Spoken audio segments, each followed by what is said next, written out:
Sveiki, esu Tatjana iš Kauno, išsiuvinėdama daugiausiai kryžiukų turinti paveikslą ir didžiausią portretą Lietuvoje. Portreto ilgis yra 91,5 cm. Portreto plotis yra 62 cm. Iš viso išsiuvinėjau 264 600 kryželių. Siuvinėjant buvo panaudota 253 skirtingos spalvos. Sunkiausios vietos buvo veidai ir žolė.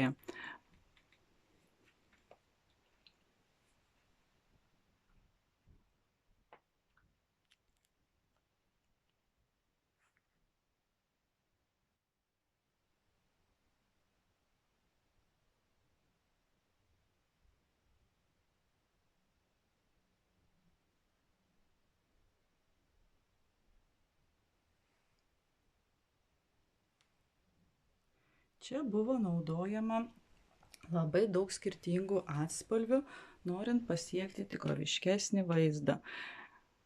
Iš toliau mano paveikslas atrodo žymiai natūraliau.